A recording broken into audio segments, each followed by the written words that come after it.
છોટાઉદેપુરમાં ભારે વરસાદથી હેરણ નદી હાલ તો બે કાંઠે વહેવા લાગી છે। બોડેલી તાલુકાના કોસિન્દ્રા ગામ પાસે ધસમસતા વરસાદી પાણી જોવા મળી રહ્યા છે। આપ જુઓ, કોસિન્દ્રા ગામે પસાર થતી આ હેરણ નદી જે હાલ ભારે માત્રામાં વરસાદી પાણીને કારણે બે કાંઠે વહેતી જોઈ શકાય છે।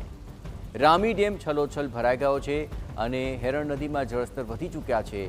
છોટાઉદેપુરની તમામ નદી હાલ તો બે કાંઠે વહેતી જોવા મળી રહી છે। આ વખતે સાર્વત્રિક ભારે વરસાદને કારણે ઠેર ઠેર જળબંબાકારની પરિસ્થિતિ છે।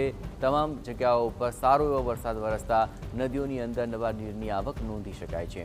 કોસિન્દ્રા ગામ પાસે આ હેરણ નદીનો ધસમસતો પ્રવાહ જુઓ, બે કાંઠે વહેતી નદીનો આ નજારો ઘણો સુંદર ભાસી રહ્યો છે। ખાસ કરીને કાંઠા વિસ્તારના ગામોને પણ તેને લઈને સતર્ક રહેવાની સૂચના આપી છે, કારણ કે ભારે વરસાદ બાદ હેરણ નદીમાં ધસમસતા વરસાદી પાણી આગળ વધી રહ્યા છે અને આખો નજારો આપ જોશો તો આપને ખ્યાલ આવશે કે ન માત્ર આ હેરણ નદી પરંતુ છોટાઉદેપુરની